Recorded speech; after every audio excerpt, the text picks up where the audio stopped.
Russell Westbrook has been insanely bad for the Denver Nuggets, and we're going to talk all about it here today.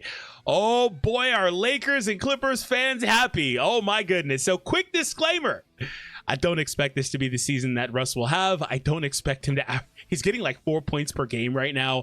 I don't expect that to be the case. I obviously expect the Nuggets to be better than an 0-2 start team. They should be a team that's in the playoffs when it's all said and done. So quick disclaimer, Russ fans, I dropped something. Don't come for me, okay? Do not come for me. Don't shoot the messenger. I didn't do it.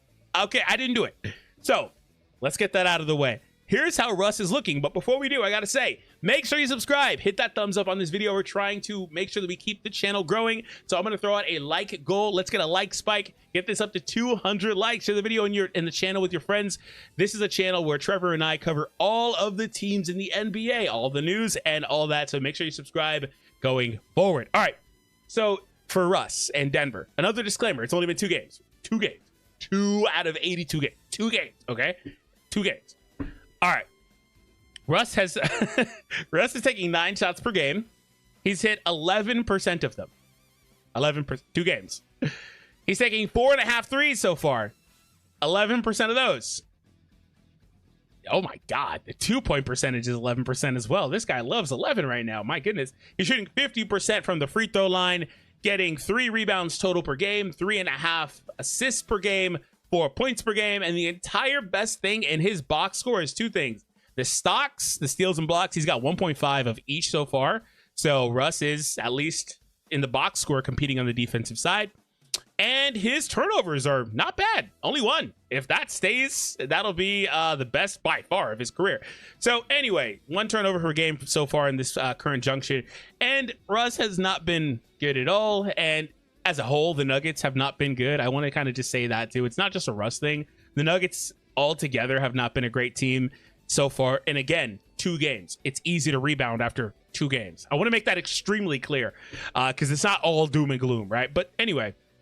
So Jokic is doing his thing so far, 28.5, 28.5. So basically 11 over here and then 9 assists too.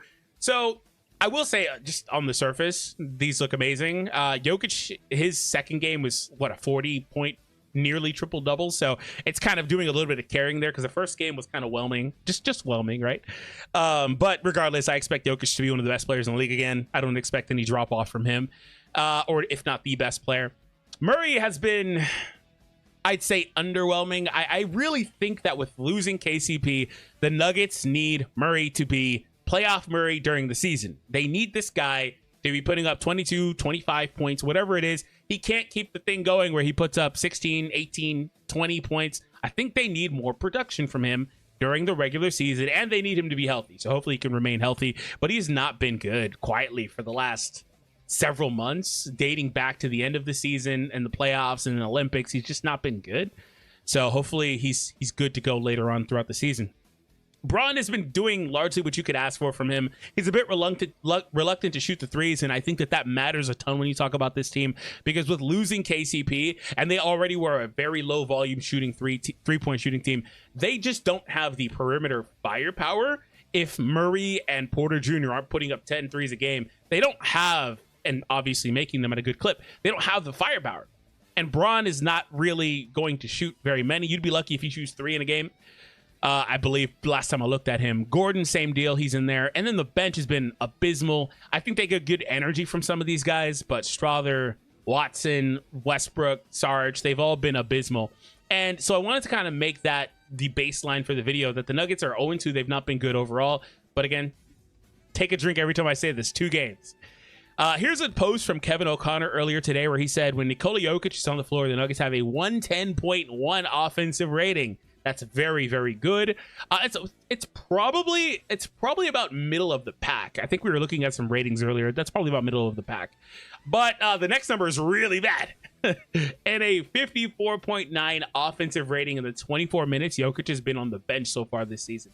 54.9 is, that's not even historically bad. That's beyond historically bad. What would you even call that? I don't know.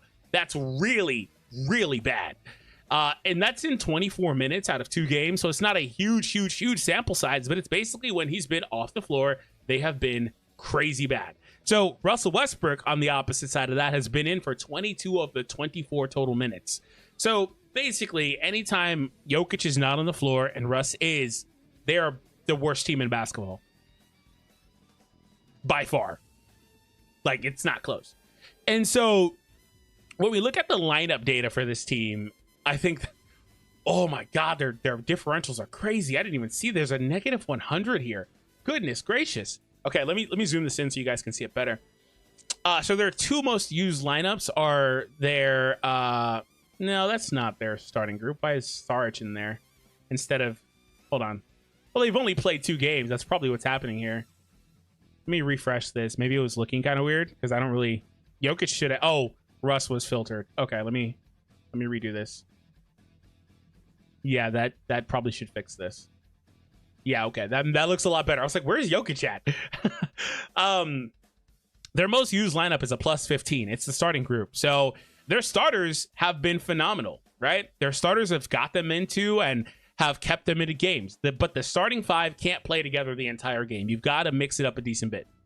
Next most used lineup includes Russ and drops Jokic. There's a couple other things happening here like Saric, Watson, Strother. Actually, what's happening here is this is nearly a full line switch. You've got Murray in from the starting group, but this is a near full line switch. I don't think you can play 4 starters at once with this team. I don't think you can do it. I don't think you can do it. They're so top heavy with the starting group as already shown. I just don't think you can do it. And that bench based group with Murray in there is negative 33. I think what you have to do, I think you've got to flip it. You've got to have Jokic in there and then Murray be the one that's not out there, right? And then use Murray with Saric. You probably have better luck doing that, but that hinges on Murray being good, right? But the key thing is Jokic has to nearly be on the floor the entire game, right? That's the point. The next most used lineup, they're basically even in differential here. Murray, Braun, Strother in for MPJ, Gordon, and Jokic. And then they have a negative 100 differential with their 4th most used lineup so far. Russ with basically Porter in with the bench guys. It's the 4 bench guys with Porter Jr. at the power forward position. That's oh boy. I actually, in theory, I actually kind of like Porter Jr. with Russ because Russ, in theory, should be able to produce for him. I like Saric with him because, in theory, both of those guys can space the floor for you. Obviously, Porter Jr. is your best shooter on the team. That's kind of what you would want. It's just Strother and Watson are not giving you the production on the offensive side that you need. I like them on the defensive side. I like their energy. I like their hustle, but they're not putting up the offense. This team does not have another perimeter player other than Murray that you can reliably say can go out there and get you offense because Russ has been such a enigma so far in the season that they don't have another guy that you can really turn to. And that's their 4th most used lineup. The next couple are also negatives, but they're Russ and Jokic together.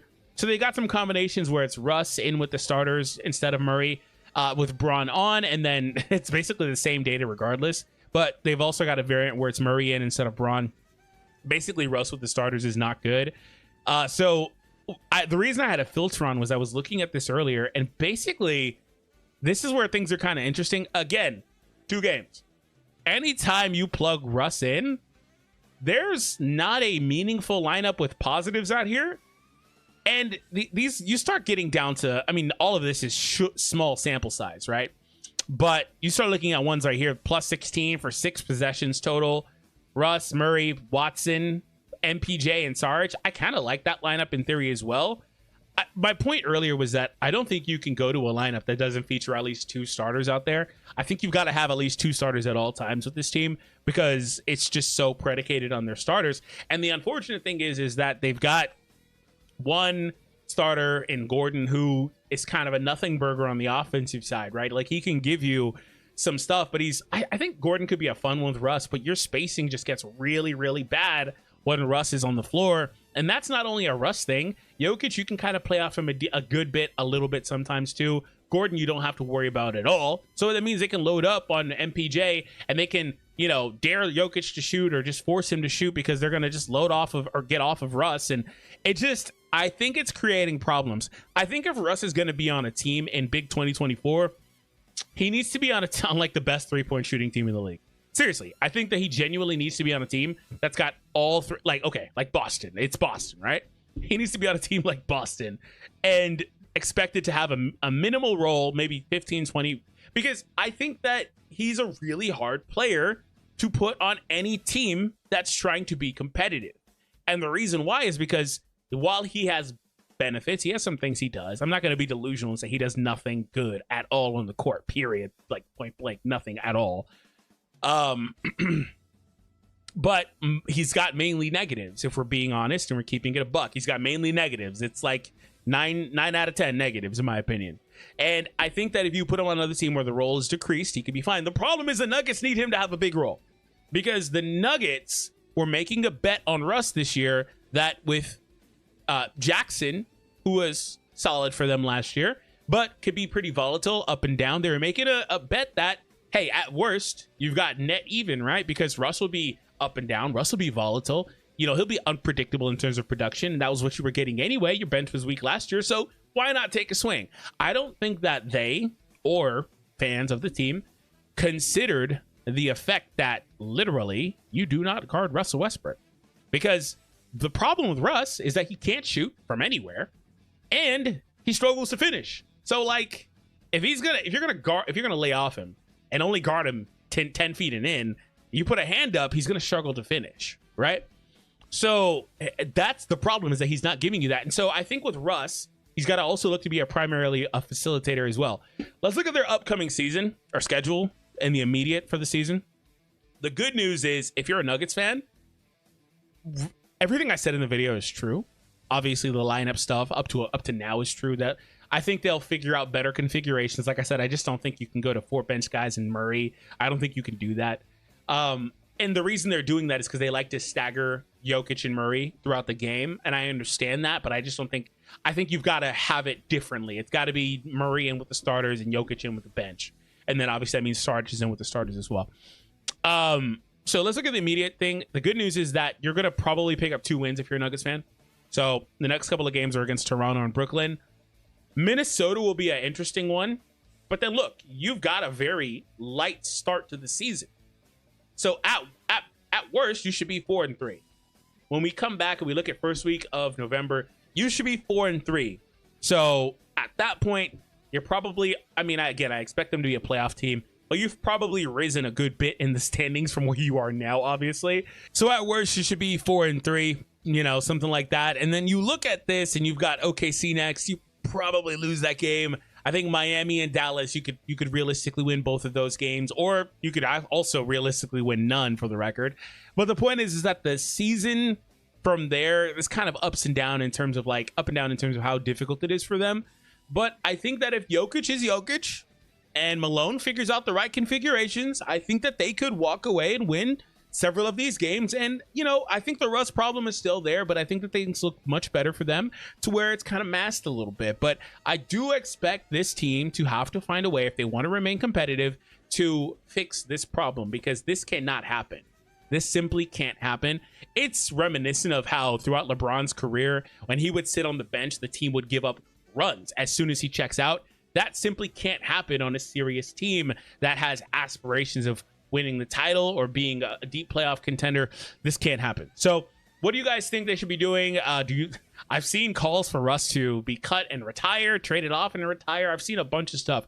What do you think that they should be doing? Speaking of interesting trends in the Western Conference, one of which has been the success of the Golden State Warriors. While they haven't played the craziest teams thus far, they are grading out as an awesome team on both sides of the court, ironically, and they have had some great production. However, they have unfortunately received some bad news that my boy Trevor covers right here. You guys can check it out right now.